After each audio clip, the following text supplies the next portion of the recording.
अस्सलाम वालेकुम, मैं साबिन रियाज एंड पता ही है सबको कश्मीर से हूँ। तो हमारी इस जर्नी का यानी कि इस वीक की जर्नी का ये पहला चैप्टर है पावर शेयरिंग। देखो मेरा मकसद क्या रहेगा इस चैप्टर में यानी कि इस वीडियो में कि मैं 30-35 मिनट्स में पूरा चैप्टर कवर करूँ कॉन्सेप्ट्स के साथ। और क्योंकि अभी के लिए लास्ट मिनट रिवीजन की तरह सब ले लोगे और कोई कोई कन्फ्यूजन हो वीडियो को पॉज करो और वो लिख के रखो कहीं पे और फिर लास्ट में कमेंट करो या इंस्टा पे मुझे डीएम करो कहीं पे, I will get through you. Okay, अच्छे से पढ़ो, चैप्टर पढ़ो और अभी के लिए 30 मिनट्स जो है पूरे मतलब क्या फोकस के साथ पढ़ोगे। और कोई ज़रूरत नहीं, नोट्स मैंने बना के रखे हैं, वीडियो को एंड तक देखो, उसका भी सोल्यूशन मिल जाएगा। और हाँ, अब तुम डिस्क्रिप्शन चेक करोगे, वहाँ पे कुछ नोट्स नहीं है, वीडियो को एंड तक ही देखो। Okay, thank you. Thank you मैं क्या बोल रहा हूँ, चलो वीडियो देखो पूरा, उसके बाद थैंक यू कहते हैं। Wall of the wool street का एक बहुत ही फेमस सीन क्या है कि एक्टर दूसरे एक्टर से पूछते हैं कि आप मुझे पेन सेल करके दिखाओ। अब वो कैसे वो सेल करता है वो अपने आप में ही एक इंटरेस्टिंग स्टोरी है। वो पहले उस पेन की एक नीड फील कराता है। जस्ट लाइक मेरे पास यहाँ पे ग्रीन टी का बॉक्स है, तो मैं पहले आपको इसकी नीड फील कराऊंगा, फिर आपको ये सेल करूंगा। वैसे ही हमारे चैप्टर का जो नाम है पावर शेयरिंग, पावर शेयरिंग पढ़ने से पहले मैं आपको इसकी नीड फील करा देता हूँ, उसके बाद हम आते हैं अपने चैप्टर पे। बेल्जियम जो कि एक यूरोपियन कंट्री है, इसकी पॉपुलेशन हरियाणा के हाफ के बराबर है और इसका एरिया हरियाणा के बराबर है। अब हरियाणा क्यों? क्योंकि सिमिलैरिटी हमें यहाँ पे मिली कि दोनों एक सेम के टाइप के ही है। हाँ, तो वहां पे क्या एथनिक कंपोजिशन जो इस कंट्री का है ना, एथनिक कंपोजिशन यानी कि यहाँ पे लोग किस कल्चर यानी कि किस एथनिसिटी से बिलोंग करते हैं, वो यहाँ पे थोड़ा सा ना कम्प्लेक्स है। कहाँ का? बेल्जियम का। यहाँ के दो रीजन है, इस कंट्री में दो रीजन है। समझो आपके क्लास में दो रीजन है, एक है लेफ्ट साइड, एक है राइट साइड।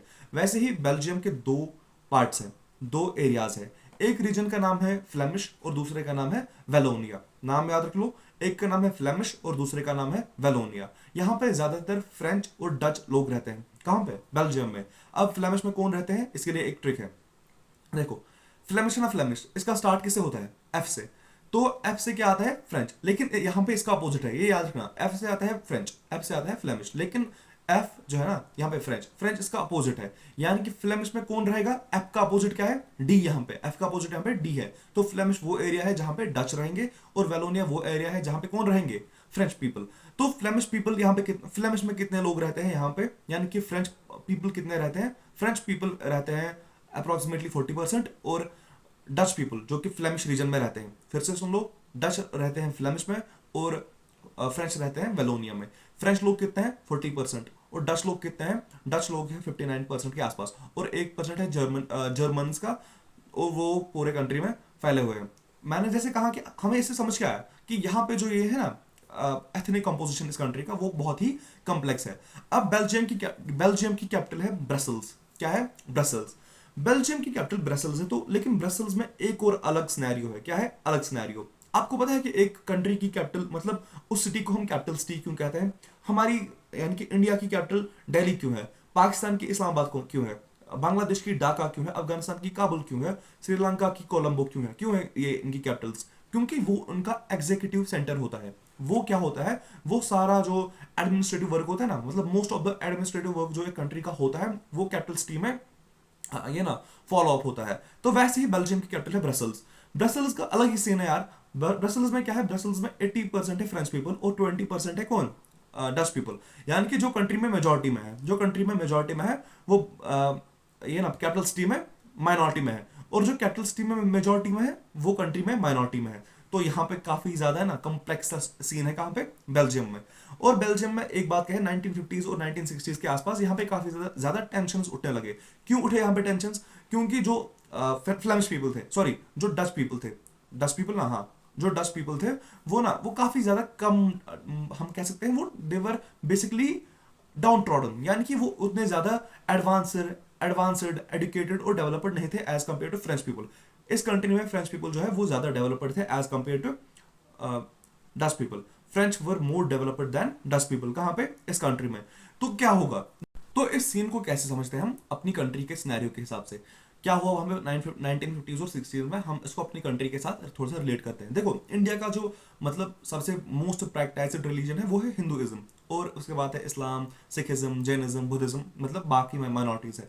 अगर यहाँ पे गवर्नमेंट ये डिक्लेयर करे कि जो माइनॉरिटीज के फेस्टिवल्स होंगे वो सेलिब्रेट किए जाएंगे, लेकिन जो मेजोरिटी का फेस्टिवल है वो सेलिब्रेट नहीं किया जाएगा, आपको क्या लगता है, क्या इससे मेजोरिटी खुश होगी? बिल्कुल भी नहीं होगी। वो कहेंगे कि यार हम तो मेजोरिटी में हैं, हमारे ही हक छीने जा रहे हैं। तो वहां पे वैसा ही सीन कहाँ पे हुआ? बेल्जियम में। बेल्जियम में एडवांस्ड कौन थे? फ्रेंच पीपल ज्यादा एडवांस्ड थे।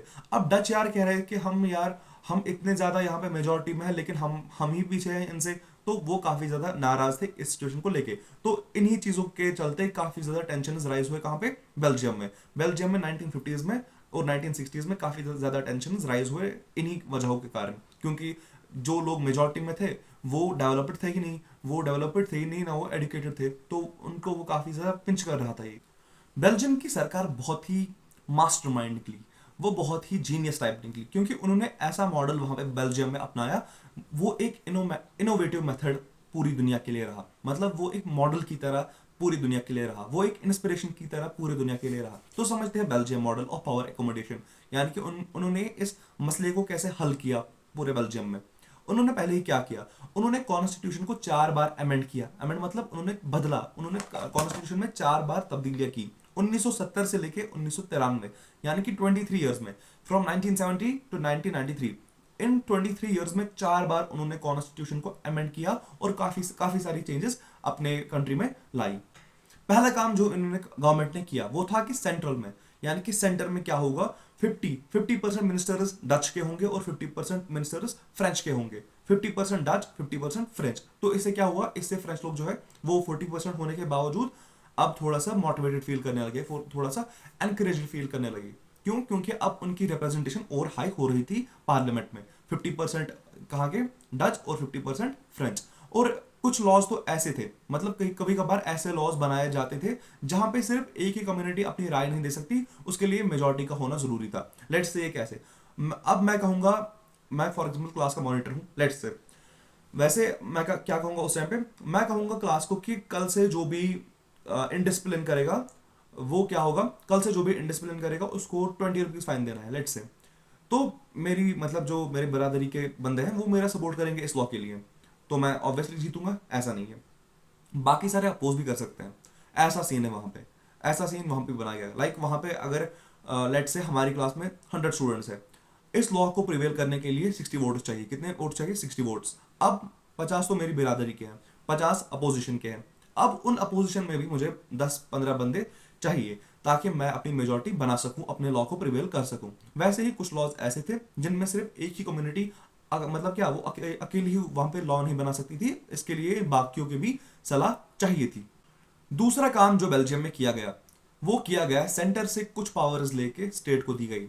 ये हमारे दूसरे चैप्टर की बेस बनती है फेडरलिज्म की। वैसे हम अभी तो यहाँ पे नहीं जाएंगे, हम पहले ही ये समझेंगे कि सेंटर से पावर ली गई और दी गई किसको? स्टेट को। सेंटर से पावर ली गई, दी गई स्टेट को। और तीसरा काम क्या किया गया, अब पावर शेयरिंग वहां पे ब्रसल्स में भी सेम रखी गई। यहाँ के ये बोला गया कि वहां पे कि 50% मिनिस्टर्स डच भी होंगे और 50% मिनिस्टर्स फ्रेंच भी होंगे, क्योंकि सेंटर में क्या किया था, डच लोगों ने माना था क्या कि 50% फ्रेंच भी रहेंगे और 50% डच भी रहेंगे, जबकि वहां पे एक अनइक्वल पॉपुलेशन थी, यानी कि ज्यादा उनकी थी, इनकी कम थी। तो इन्होंने इनको कहा कि यार अगर हम पूरी कंट्री में तुम सबका मान रहे हैं, यानी कि तुम्हारी रेस्पेक्ट रख रहे हैं, तुम्हें एक रिप्रेजेंटेशन दे रहे हैं, तो सेंटर में तुम्हें, ये ब्रसल्स में तुम्हें मानना होगा। यानी कि ब्रसल्स में जो गवर्नमेंट होगी उसमें भी इक्वल मिनिस्टर्स होंगे। तो 3 पॉइंट्स हमारे हैं, पहले के सेंटर में इक्वल मिनिस्टर्स होंगे, दूसरा ब्रसल्स में भी इक्वल मिनिस्टर्स होंगे, और तीसरा सेंटर से पावर हटके स्टेट को दी गई।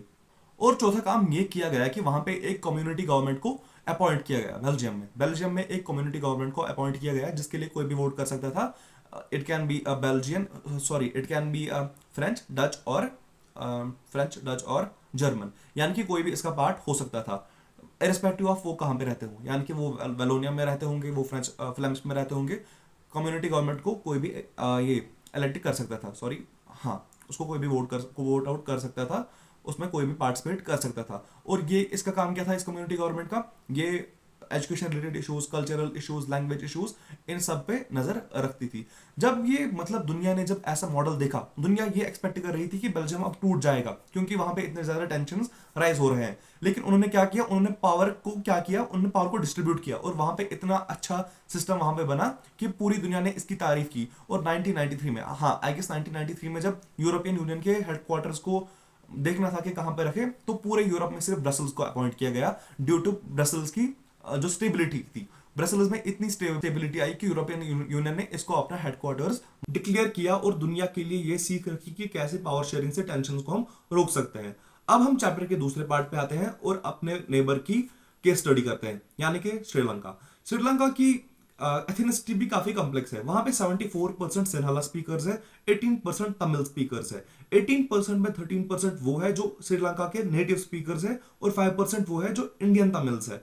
15% में 18% में से 13 कौन है, जो श्रीलंका के नेटिव स्पीकर्स है, यानी कि कंट्री के जो अपने लोग हैं, मतलब वहां के रहने वाले, वो भी वहां के रहने वाले ही हैं। मतलब 13% वो है जो श्रीलंका के अपने हैं और 5% वो है जो जिनके फोर फादर्स, जिनके आबाओ अजदाद इंडिया से आए थे कहां पे, श्रीलंका में। सिंपली 74% कौन है, 74% सिन्हाला स्पीकर्स है, 18% तमिल स्पीकर्स है और 18 में 15 वो है जो श्रीलंका के नेटिव्स है और 5% वो है जो इंडिया से आए थे यहाँ, जिनके फोर फादर्स इंडिया से आए थे श्रीलंका। 74% जो सिन्हाला स्पीकर्स है उनका मेन रिलीजन क्या है, बुद्धिज्म।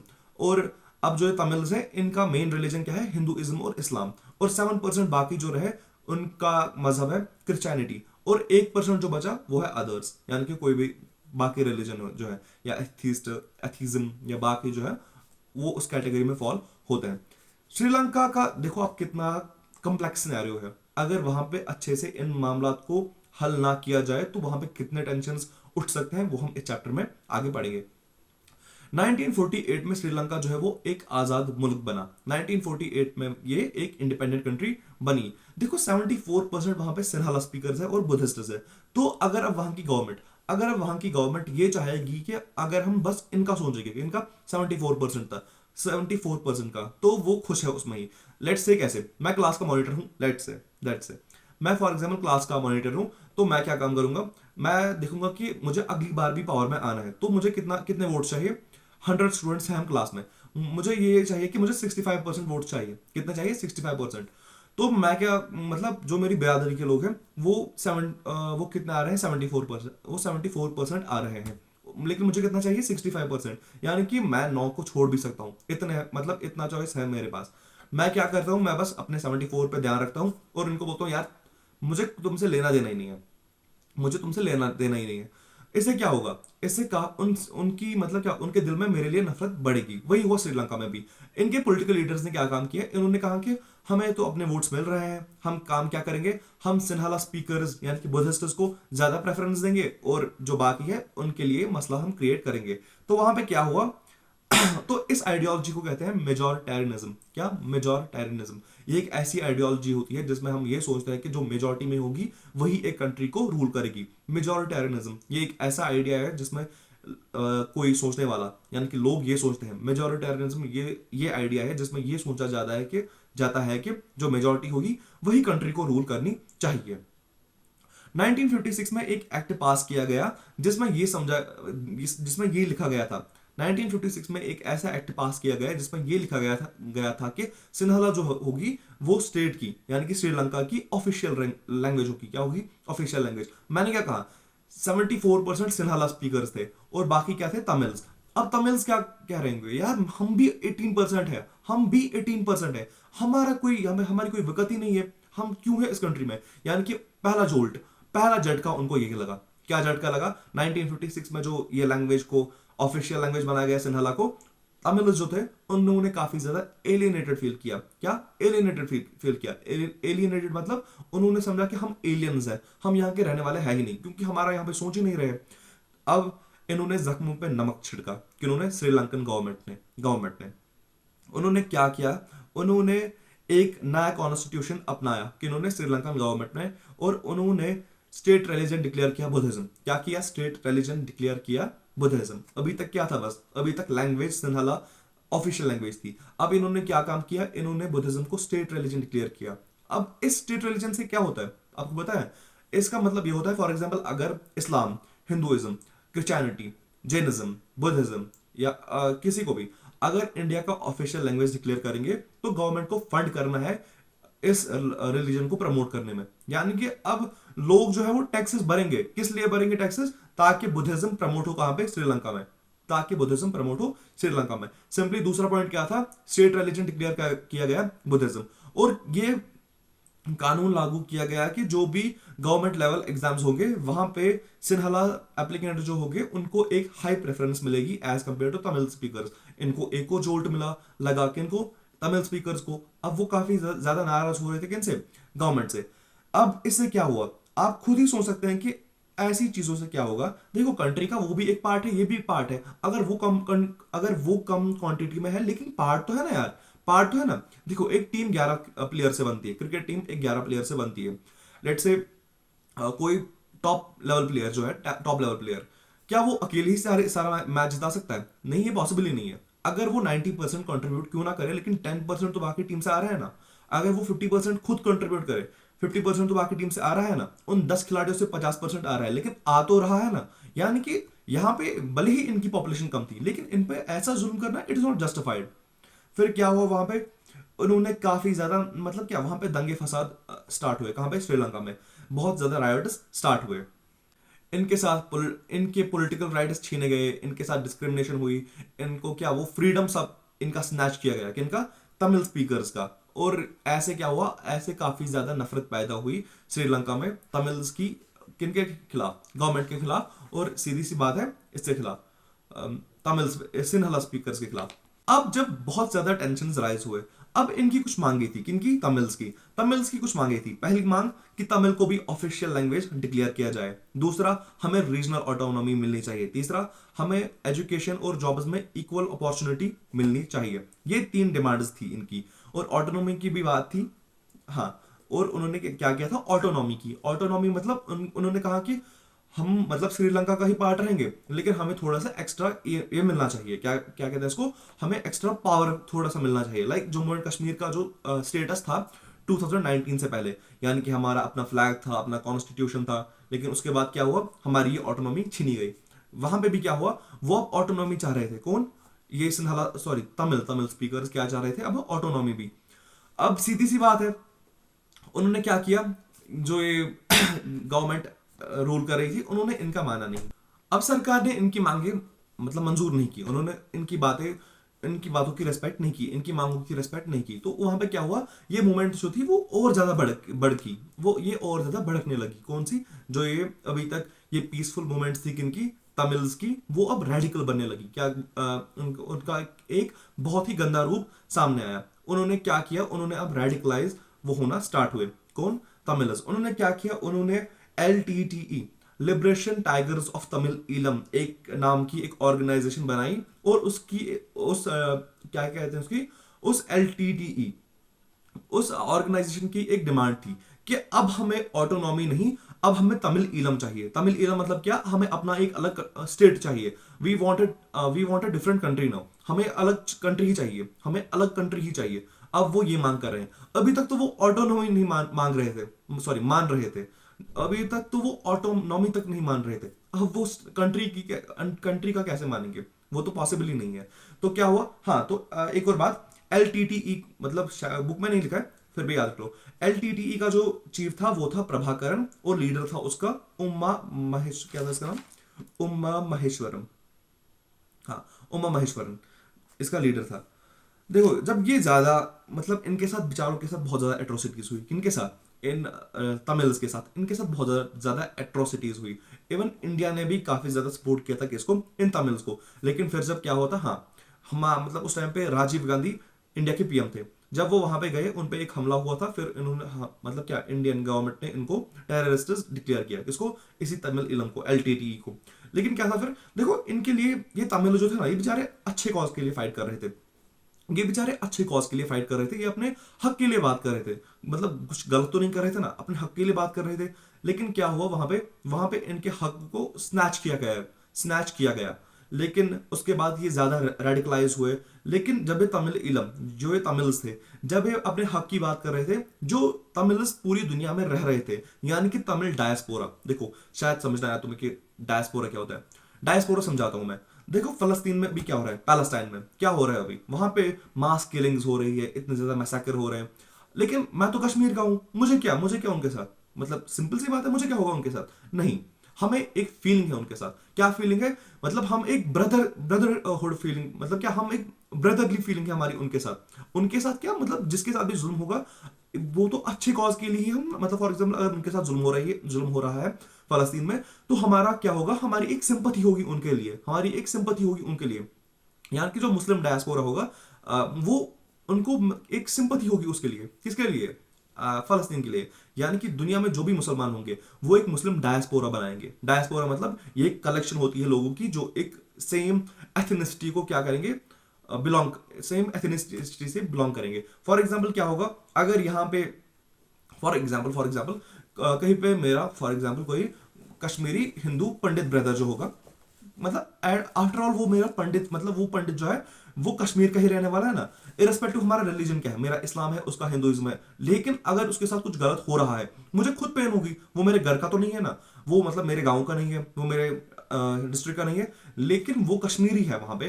तो इस डायस्पोरा मतलब वहां पे हम बॉन्डेड है, हम सारे वहां पे बॉन्डेड है, तो इसे हम कहते हैं डायस्पोरा। क्या कहते हैं, डायस्पोरा। या इसकी एक और एग्जांपल पता है कहां पे, हिस्ट्री के दूसरे चैप्टर में, जब खिलाफत कमेटी बनी थी तो यहाँ के मुस्लिमों को क्या था, मतलब वहां का तो खलीफा यानी कि टर्की का खलीफा वहां पे हटाया गया था, यहाँ के मुस्लिम्स को क्या था, एक डायस्पोरा था। क्या था, एक डायस्पोरा, एक मुस्लिम डायस्पोरा वहां यहाँ पूरी दुनिया में था, जो मुस्लिम्स को एक साथ, मतलब क्या एक साथ मिला के रख के था। वैसे ही तमिल डायस्पोरा था, यानी कि जो भी दुनिया में तमिल्स थे उन्होंने क्या किया, उनके दिल में एक फीलिंग सी अच्छी सी आई, किनके किनके लिए, इनके लिए, तमिल्स के लिए, श्रीलंकन तमिल्स के लिए। या ग्रीक वॉर ऑफ इंडिपेंडेंस, अरे वो तो ग्रीस वाले थे ना, पूरे यूरोप को क्यों उनके लिए ये फीलिंग्स आई, पूरे यूरोप को उनके लिए क्यों मोहब्बत हुई वहां पे, क्यों, मतलब क्यों उनके लिए बुरा लगा, क्यों उनके लिए सिंपथी आई ग्रीस के लिए, क्योंकि वो एक डायस्पोरा वहां पे शेयर कर रहे थे। डायस्पोरा बस कल्चरली नहीं होता, एथनिकली नहीं होता, वो काफी सारे फैक्टर्स पर डिपेंड करता है। मतलब क्या होता है डायस्पोरा, ये एक ग्रुप होता है पीपल का जो आपस में जुड़े होते हैं कुछ फैक्टर्स की बिना पर, जैसे हम कह सकते हैं रिलीजन, हम कह सकते हैं कल्चर, लैंग्वेज, एथनिसिटी, इन चीजों पे डिपेंड करता है। चलो काफी लंबा हो गया डायस्पोरा। हाँ, तो जो तमिल डायस्पोरा था उन्होंने एक अच्छी फीलिंग रखी किनके लिए, इन तमिल्स के लिए, यानी कि वो उनको अपना सपोर्ट शो कर रहे थे। यानी कि पूरी दुनिया में एक तमिल्स के लिए, जो तमिल्स थे वो सपोर्ट कर रहे थे अपने श्रीलंकन तमिल्स के लिए। अब क्या हुआ, ना वो मान रहे थे ना ये मान रहे हैं, तो सिविल वॉर स्टार्ट हुआ। क्या हुआ, सिविल वॉर स्टार्ट हुआ श्रीलंका में। तो सिविल वॉर स्टार्ट हुआ कहां पे, श्रीलंका में। 1983 से 2009 तक सिविल वॉर रहा श्रीलंका में।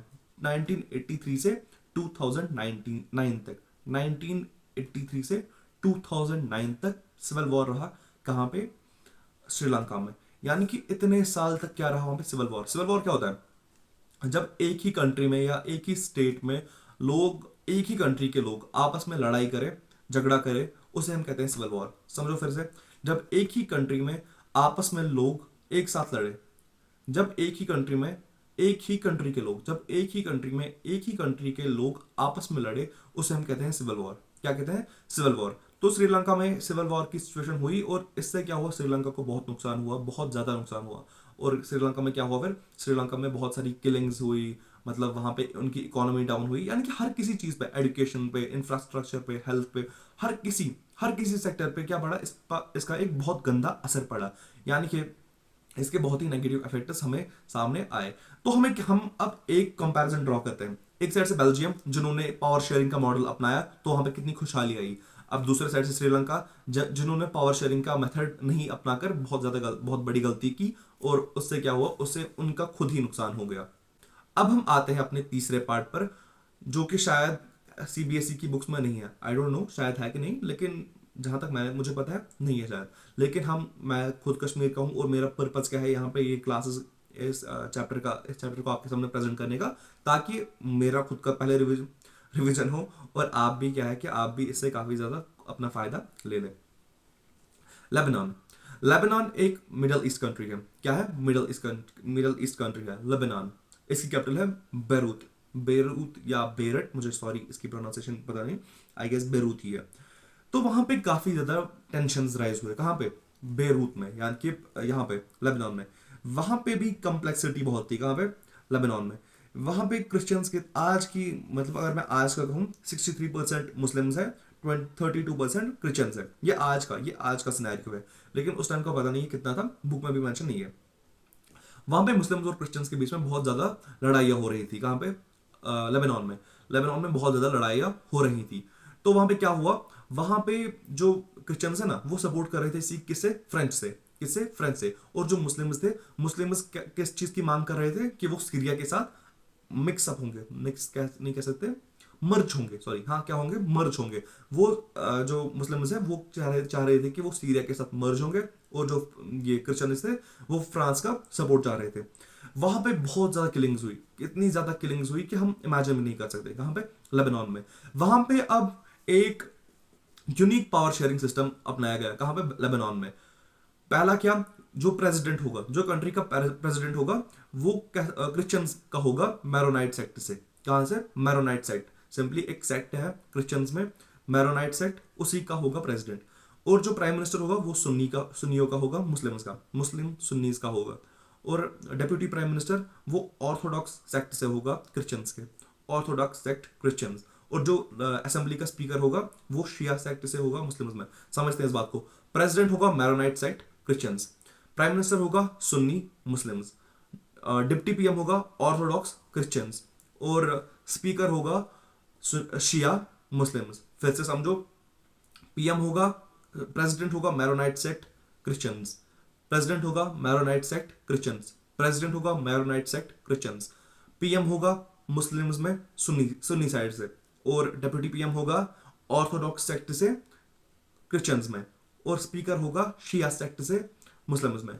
So this was all about it. यानी कि यहाँ पे भी काफी ज्यादा ये ना टेंशन उठे थे, तो इसीलिए पावर शेयरिंग मॉडल वहां पे अपनाया गया। और वहां पे इन दोनों मुस्लिम्स और क्रिश्चियंस को एक वादा कराया गया कि न तो क्रिश्चियंस को फ्रांस की प्रोटेक्शन सीख करनी होगी, प्रोटेक्शन क्या, प्रोटेक्शन उनको इनकी सीख नहीं करनी होगी, और मुस्लिम्स को सीरिया के साथ मिलने की मांग नहीं करनी होगी। उन्होंने इनको क्या कहा, क्रिश्चियंस को, कि आपको फ्रांस से मदद नहीं मांगनी है, और मुस्लिम्स को क्या कहा कि आपको सीरिया के साथ मिलने, मतलब यूनिफाई होने की बात नहीं करनी है। तो ये था कुछ, ये हमने 3 कंट्रीज के बारे में पढ़ा। क्या पढ़ा? मतलब लेबनान का तो अलग ही कुछ हमने सीन पढ़ा, और श्रीलंका में क्या पढ़ा हमने, कि वहां पे पावर शेयर नहीं किया गया था। बेल्जियम में क्या पढ़ा, वहां पे पावर शेयर किया गया, और लेबनान में कुछ अलग ही सीन पढ़ा हमने, और वहां पे क्या हुआ कि वहां पे भी ये थोड़ा सक्सेसफुल रहा। इन 3 सिनेरियोज को पढ़ने के बाद अब समझते हैं कि पावर शेयरिंग डिजायरेबल क्यों है। पावर शेयरिंग के 2 रीजन है, मतलब पावर को शेयर करने के 2 रीजन है। पहला रीजन जो है वो है प्रूडेंशियल रीजन, और दूसरा रीजन जो है वो है मॉरल रीजन। पहले हाँ प्रूडेंशियल रीजन को ही समझते हैं। प्रूडेंशियल रीजन यानी कि देखो, अगर एक कंट्री में पावर को शेयर ना किया जाए, अगर एक कंट्री में पावर को शेयर ना किया जाए तो कन्फ्लिक्ट राइज होंगे। जब कन्फ्लिक्ट राइज होंगे तो पॉलिटिकल इंस्टेबिलिटी आएगी। जब पॉलिटिकल इंस्टेबिलिटी आएगी तो पॉलिटिकल डिसऑर्डर होगा। क्या होगा? पॉलिटिकल डिसऑर्डर होगा। और जब पॉलिटिकल डिसऑर्डर होगा तो कंट्री का एक, मतलब क्या, बैलेंस सा बिगड़ जाएगा। क्या? कंट्री का एक बैलेंस सा बिगड़ जाएगा। तो बेसिकली कंट्री का एक अच्छा पॉलिटिकल ऑर्डर, कंट्री का एक अच्छा पॉलिटिकल और इकोनॉमिक ऑर्डर, या कंट्री के कुछ, मतलब क्या, अपने फायदे के लिए, कंट्री के अच्छे फायदे के लिए अगर पावर को शेयर किया जाए, वो अच्छे फायदे क्या है? Political order, good political order, good economic order, good, मतलब अब बाकी फैक्टर्स खुद भी लगा सकते हो। यानी कि कंट्री के अच्छे के लिए, कंट्री के मतलब गुड के लिए अगर हम पावर को शेयर करें, अगर हम कंट्री के अच्छे के लिए, कंट्री के अच्छे पॉलिटिकल ऑर्डर के लिए, इकोनॉमिक ऑर्डर के लिए अगर हम पावर को शेयर करें, तो उसे हम कहते हैं prudential reason of power sharing. Prudential reason of power sharing. दूसरा रीजन है मॉरल रीजन। क्या है दूसरा रीजन? है मॉरल रीजन। मॉरल रीजन क्या है? देखो, पावर शेयरिंग कहां पे होगी? एक नॉर्थ कोरिया में होगी? नहीं, नॉर्थ कोरिया में नहीं, बल्कि डेमोक्रेटिक कंट्रीज में होगी। और डेमोक्रेसी का एक फंडामेंटल पार्ट क्या है? Power sharing. पावर शेयरिंग के बिना डेमोक्रेसी एग्जिस्ट ही नहीं कर सकती। देखो क्यों? डेमोक्रेसी में होता क्या है, जरा मुझे कहो कि मैं क्या किस रहा हूँ, थर्ड पर्सन तो देख रहा होगा ना, तो हाँ चलो अपने साथ ही बोलो। जो डेमोक्रेसी में हाईएस्ट पावर किसके पास होती है? वैसे तो होती है ना, कहने के लिए वो क्या कहते हैं, लोगों के पास होती है, तो हम उसी को मान के चलते हैं। सबसे ज्यादा पावर किसके पास होती है डेमोक्रेसी में? मतलब एज ऑफ बुक्स, डेमोक्रेसी का सेंटर होता है लोग, मतलब लोग होते हैं डेमोक्रेसी के सेंटर, यानी कि डेमोक्रेसी में सबसे ज्यादा पावर किनका होता है? लोगों का। तो लोगों पे ही रूल्स बनते हैं। मतलब अगर कल को पीएम मोदी कोई लॉ बनाते हैं, वो लॉ क्या थोड़ी ना वो पाकिस्तान के लोगों के लिए बनाएंगे, वो लॉ थोड़ी ना वो श्रीलंका के लोगों के लिए बनाएंगे, वो लॉ बनेगा इंडियंस के लिए। तो वो लोगों के लिए लॉ बनता है। लेकिन लोगों के लिए लॉ बनाने से पहले लोगों से कंसल्टेशन भी लेनी चाहिए। और वो कब होगी? जब हम लोगों में पावर को शेयर करें। अब पावर को हम कैसे शेयर कर सकते हैं? लोगों से सलाह लेके। देखो जैसे लास्ट ईयर किसान लॉज बनाए गए थे, किसी बड़े फार्मर रिप्रेजेंटेटिव से, मतलब किसी बड़े रिप्रेजेंटेटिव से अगर हम फार्मर्स के रिप्रेजेंटेटिव से बात करते हैं, वो अच्छा मतलब बेहतर रहता तब। मतलब हमने मतलब वहां पे लेजिस्लेटिव ने उन्होंने लॉ के बनाया फार्मर लॉज और इम्प्लीमेंट कर दिया। आई नो उसके पीछे भी बहुत सारी प्रोसेस रही होंगी, लेकिन अगर उन्होंने काम किया किया होगा, अगर उन्होंने उस टाइम पे किसी फार्मर से ही, फार्मर मतलब किसी फार्मर के ये क्या कहते हैं से रिप्रेजेंटेटिव से बात की होगी, तो तब ज्यादा बेहतर रहता। और वैसे ही सो बेसिकली क्या है मॉरल रीजन? मॉरल रीजन है कि हम पावर को शेयर करना चाहिए, क्योंकि ये डेमोक्रेसी का स्पिरिट है। और पावर को अगर हम शेयर ना करें तो स्पिरिट ही नहीं रहेगा। और पावर को शेयर करने का मॉरल रीजन क्या है? मतलब इसको बेहतर से समझे कि अगर पॉलिटिशियंस लोगों पे रूल कर सकते हैं, तो उनको पावर भी शेयर करनी चाहिए लोगों में, ताकि जो कंट्री का ये ना कंट्री में एक अच्छा डेमोक्रेटिक ऑर्डर रहे, अच्छा डेमोक्रेटिक ऑर्डर रहे। फिर से समझते हैं इन दो पार्ट्स को। पहला तो क्लियर हो गया। दूसरा मॉरल रीजन है कि spirit of democracy is power sharing. Democracy के स्पिरिट को बरकरार रखने के लिए हम पावर को शेयर करते हैं। ओके, सो ये पार्ट भी क्लियर हो गया। अब हम आते हैं चैप्टर के लास्ट पार्ट पर। अब हम सीखेंगे कि पावर को कैसे शेयर किया जाता है, यानी कि पावर शेयरिंग के क्या टाइप्स है। पहला जो टाइप है पावर शेयरिंग का, वो है horizontal division of power sharing. इसमें horizontal division of power sharing वो मेथड है पावर शेयरिंग का जिसमें पावर को शेयर किया जाता है among different levels of government, जिसमें हम पावर को शेयर करते हैं डिफरेंट लेवल्स ऑफ गवर्नमेंट में। लेकिन उसमें क्या होता है? उसमें हर लेवल ऑफ गवर्नमेंट के पास इक्वल पावर होता है। समझो इस बात को फिर से। ये क्या हम कहाँ पे थे हम? हाँ, horizontal division of power sharing वो मेथड होता है पावर शेयरिंग का जिसमें पावर को शेयर किया जाता है डिफरेंट लेवल्स ऑफ गवर्नमेंट में। यानी कि गवर्नमेंट के कुछ डिफरेंट लेवल्स होते हैं, जब उनमें पावर को शेयर किया जाए उसी को हम horizontal division of power sharing कहते हैं। लेकिन इसमें तीनों के पास, हाँ, इसमें तीन ऑर्गन्स होते हैं गवर्नमेंट के पास। इसमें तीन ऑर्गन्स होते हैं गवर्नमेंट के पास, और तीनों के पास इक्वल पावर्स होते हैं। और वो तीन कौन से हैं? लेजिस्लेटिव, जो कि लॉज बनाती है। वो कौन होते हैं? लॉज कौन बनाते हैं? पॉलिटिशियंस। कौन? पॉलिटिशियंस। वो घर में लॉज बनाते हैं? नहीं, वो पार्लियामेंट में लॉज बनाते हैं। कहाँ पे? पार्लियामेंट में। यानी कि वो लोकसभा में लॉज बनाते हैं। लोकसभा, फिर राज्यसभा, फिर प्रेसिडेंट। यानी कि लेजिस्लेटिव वो पार्ट है जो लॉज को बनाता है। फिर है एग्जीक्यूटिव। उसमें कौन आता है? उसमें आते हैं IAS officers, IPS officers, IFS officers. ये क्या करते हैं? ये लॉज को इम्प्लीमेंट करते हैं। क्या करते हैं? लॉज को इम्प्लीमेंट करते हैं। यानी कि लॉ अगर वहां पे पॉलिटिशियंस ने बनाया, और लॉ को इम्प्लीमेंट करने वाले ये होता है। और फिर लास्ट में जुडिशरी। जुडिशरी क्या करता है? अगर इन दोनों की गलती कहीं पे रही, तो उसको चेक करने के लिए सुप्रीम कोर्ट ऊपर रहता है, या सुप्रीम कोर्ट कोई भी डिस्प्यूट रिजॉल्व करने में मदद करता है। यानी कि लेकिन इन तीनों के पावर्स इक्वल होते हैं। अब अगर क्वेश्चन लिखना होगा एग्जाम में कि explain the horizontal division of power sharing, तो हम पहले लिखेंगे कि ये वो मेथड होता है पावर शेयरिंग का जिसमें तीन लेवल्स ऑफ गवर्नमेंट होती है, और तीनों के पास इक्वल पावर्स होते हैं। और तीनों के पास इक्वल पावर्स होते हैं। और वो तीन लेवल्स कौन होती है? एग्जीक्यूटिव, लेजिस्लेटिव और जुडिशरी। लेजिस्लेटिव क्या करता है? लॉज बनाता है। एग्जीक्यूटिव क्या करता है? वो ये लॉज को इम्प्लीमेंट करता है। और जुडिशरी क्या है? वो सुपरवाइज करता है सबको। और इसमें तीनों के पावर्स सेम होते हैं। और इसका दूसरा नाम है इस मेथड का बैलेंस। इसका दूसरा नाम है क्या है यहाँ पे? Checks and balances system. क्योंकि यहाँ पे एक बंदा जो है, एक ऑर्गन जो है, वो दूसरे पे नजर रखेगा, और दूसरा तीसरे पे, तीसरा दूसरे पे, और दूसरा पहले पे, और तीसरा पहले पे। समथिंग एल्स ना यार, इसको समझो आप। यानी कि एक दूसरे पे ये नजर रख रहे हैं यहाँ पे, इसलिए इसका दूसरा नाम क्या है? System of checks and balances. तो ये था पहला। दूसरा मतलब जो दूसरा हमें पार्ट है, दूसरा मेथड जो है पावर शेयरिंग का, वो है स्कूल में होता है पहले चेयरमैन, टॉप लेवल। उसके बाद है प्रिंसिपल, बीच वाला। और फिर आता है स्टाफ मेंबर्स यानी कि तीसरा। समझते हैं। तो ये क्या है, vertical division of power sharing. इसमें क्या होता है, अगर एग्जाम में क्वेश्चन आया कि एक्सप्लेन करो कि vertical division of power sharing क्या है, vertical division of power sharing कुछ भी नहीं है। ये सिंपली क्या है, इसमें पावर को शेयर किया जाता है among different levels of government. इसमें भी मतलब डिफरेंट लेवल्स ऑफ गवर्नमेंट में पावर शेयर किया जाता है, लेकिन इसमें मसला एक होता है, इसमें हर किसी के पास इक्वल पावर नहीं होता। या तो यूनियन के पास ज्यादा पावर होगा, या हाँ, और पहले हम समझते हैं कि तीन पार्ट्स कौन है। पहला है यूनियन, यूनियन यानी कि सेंटर यानी कि पीएम और उसका कैबिनेट। इसके बाद आता है सीएम यानी कि स्टेट, स्टेट में जो हेड होता है वो सीएम ही होता है। और तीसरा जो पार्ट है वो है लोकल बॉडीज। क्या, लोकल बॉडीज। समझते हैं इसको। अब एग्जाम में क्वेश्चन आया कि explain the vertical division of power sharing. इसमें power, vertical division of power sharing वो मेथड होता है पावर शेयरिंग का जिसमें पावर को शेयर करते हैं एक, ये ना, एक पैरामिड के हिसाब से। टॉप लेवल पे होता है यूनियन, उसके बाद होता है स्टेट, और उससे नीचे होता है local bodies. PM, state, local bodies. Clear हुआ, मसला कोई नहीं है। और हाँ, अब आते हैं तीसरे पार्ट पे। क्या आते हैं तीसरे पार्ट पे। और हाँ, जरूरी नहीं कि जो ये vertical division of power sharing होगा इसमें तीन ऑर्गन्स होंगे, इसमें कभी कभार दो भी हो सकते हैं। इंडिया में ये ना, क्या कहते हैं इसको, तीन टायर्स है, तीन लेवल्स है इसके वर्टिकल डिवीजन के। अब हम आते हैं थर्ड पार्ट पे कि पावर को कैसे शेयर किया जाए। पावर को शेयर किया जाता है डिफरेंट सोशल ग्रुप्स में, डिफरेंट सोशल ग्रुप्स में। अब वो डिफरेंट सोशल ग्रुप्स कौन है, S Cs, S Ts, S E B seize.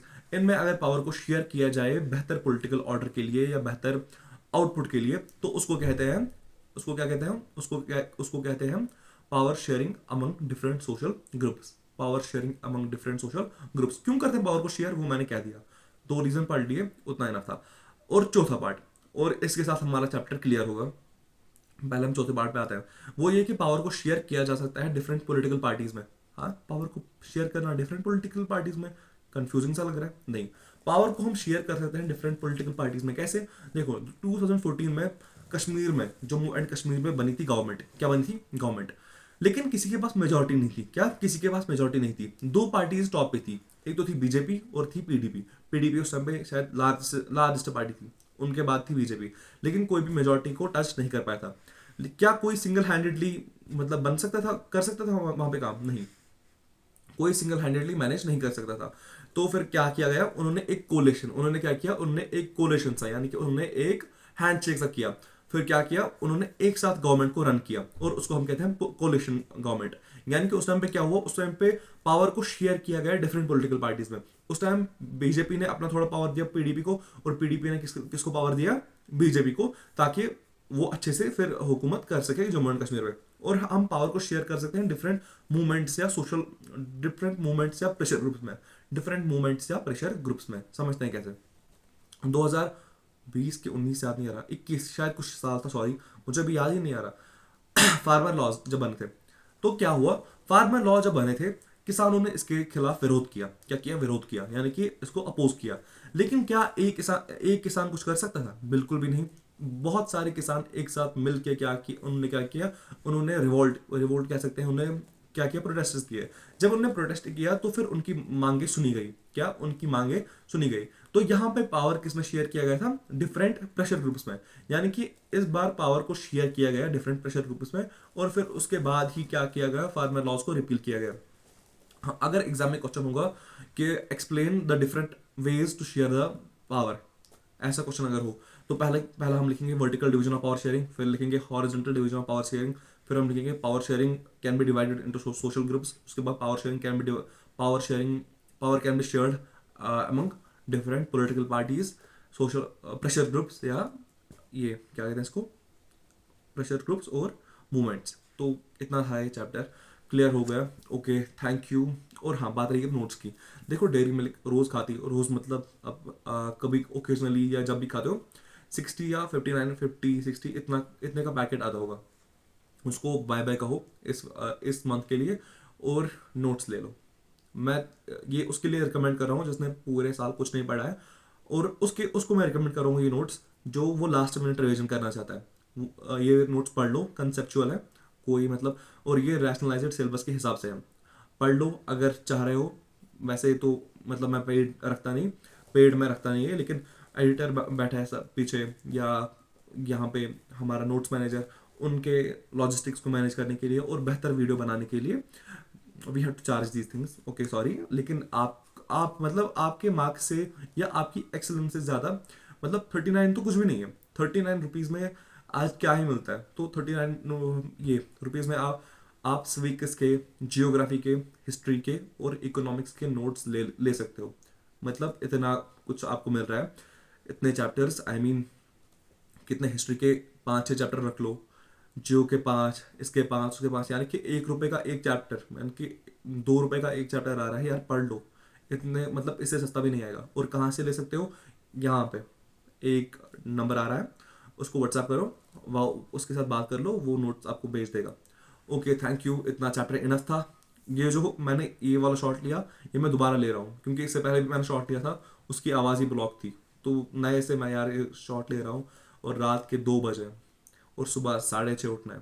तो तुम्हारे लिए मैनेज कर रहा हूँ मैं, और अपने लिए भी। झूठ क्यों कहूँ यहाँ पे।